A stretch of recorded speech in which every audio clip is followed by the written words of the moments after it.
Hi guys, so this is going to be a different video than I've ever made, but I think it's time that I made it, and I think that it can potentially help a lot of people, and that's what I'm here to do.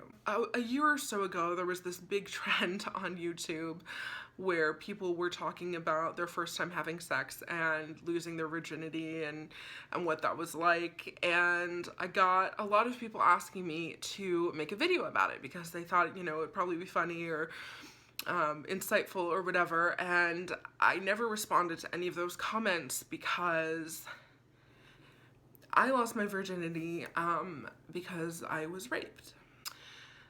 This is something I knew I would always share with you guys because I know that it can help people, but before my dad passed away, this is going to sound really morbid and weird, but it's true. I never wanted to make this video because I was always afraid of him finding out, and I knew that it would hurt him probably more than it hurt me, and I never wanted him to know that this happened to me.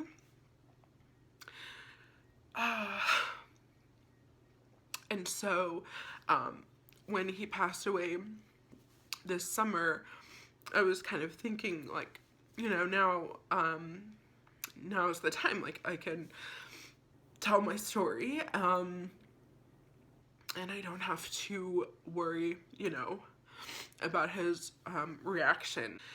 So this happened when I was 17, going on 18. I was a senior in high school, and I was a good kid. I was such a good kid. I never went to parties. I never smoked pot. I never did drugs. I never smoked cigarettes. Never drank. I never did anything. I was in all AP classes. I was in band. I was always in all-state band. I did everything right. And so my parents trusted me a lot because, you know, I was a good kid. I never gave them any reason to think otherwise about me, and in turn they gave me a lot of freedom. With this freedom, I had a computer in my room with the internet, and for whatever reason, 17-year-old Sarah decided it would be a good idea to get on a dating website for older men, for younger girls. If you know anything about me, you know that I like older men. I always have since I was, you know, younger. And I decided to get on this dating website. Probably the dumbest decision I've ever made in my entire life was getting on this dating website, because had I not done this, none of this would have happened. So I get on this website and I meet this man who lives in New York. And at the time I was a senior in high school, and I knew that one of my top college picks was in New York City.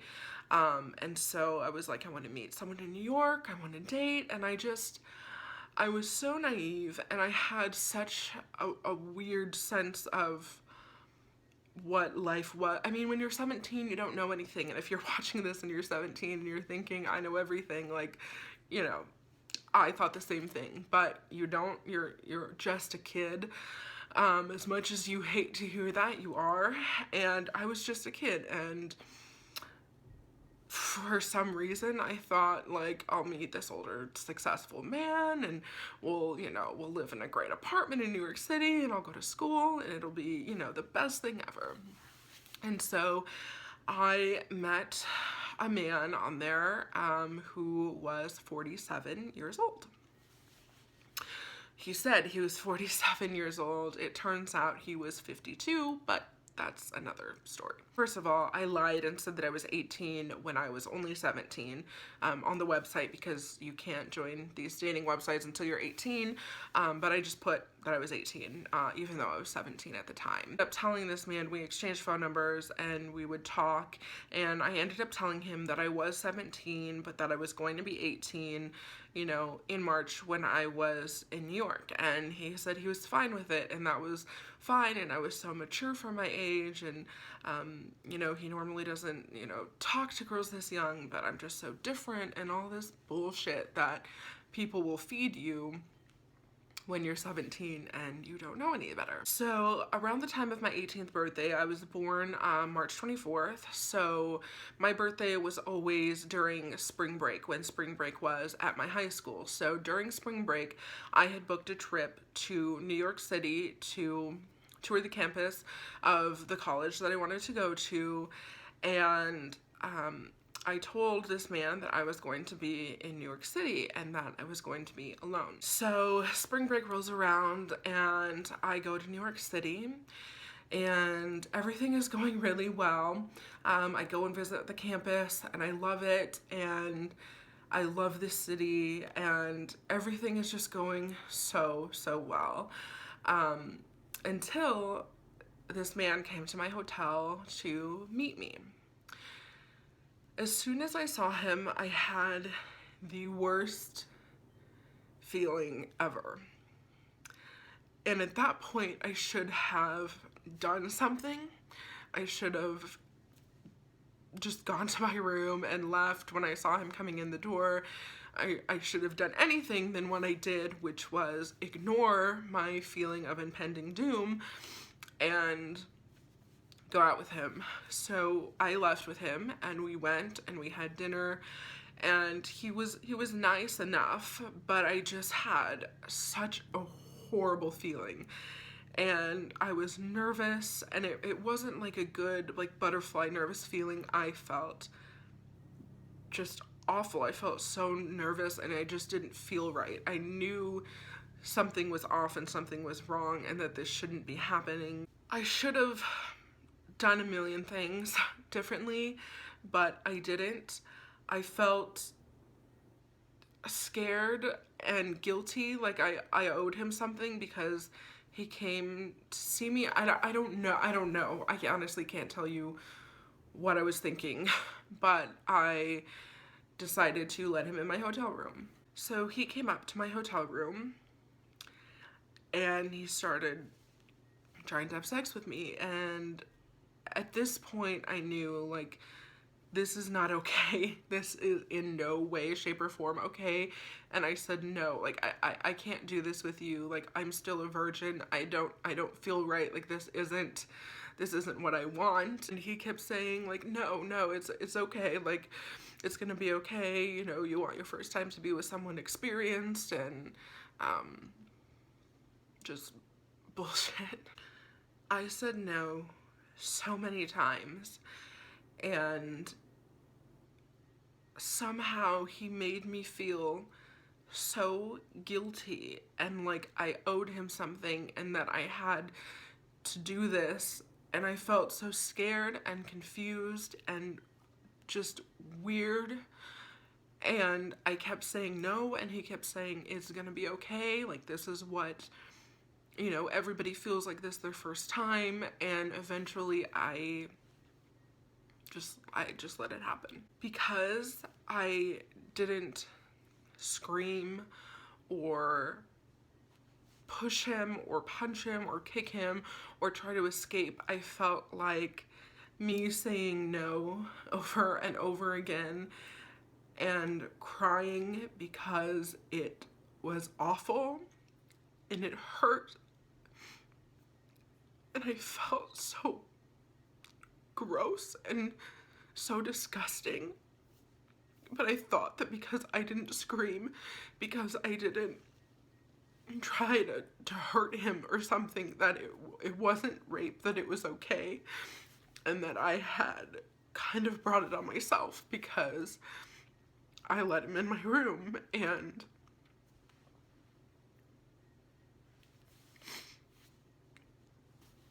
And I basically let it happen, even though I kept saying no. And I kept crying. But I didn't do anything extreme. I thought it was my fault. Now that I'm older and it's almost 10 years ago that it happened, I realized that it was not okay. That he was a 52-year-old man. And I was a 17-year-old kid. And I made some stupid choices, some really stupid choices. But that no always means no, and he should have left. He should have never been there in the first place. I've never felt so disgusted in myself than I did in that moment. Because I knew it was such a stupid decision of me. And it was an awful experience. Since that day, I've never been the same. And you always remember your first time, and it disgusts me. It makes me feel so gross. I'm telling this story as, I guess, a cautionary tale to any moms or dads out there. No matter how good of a kid you have, how smart they are, every kid makes mistakes, and this mistake I'll never be able to take back, and this is something that's going to be with me forever. And for a long time, I harbored a lot of anger towards my parents for not keeping a closer tab on my online activity and doing things like that, because I thought if they had, they would have seen this and they would have put a stop to it. But I had free reign over that, and maybe some of you give your kids free reign over the internet and you think they're 17 and what's the worst that could happen. I was lucky because I could have met a freaking serial killer or something, and so I consider the fact that I made it out alive a very good thing. But there are crazy people on the internet, and although you might have an amazing, bright, smart child who makes all the right decisions, it only takes one poor decision to alter their entire life.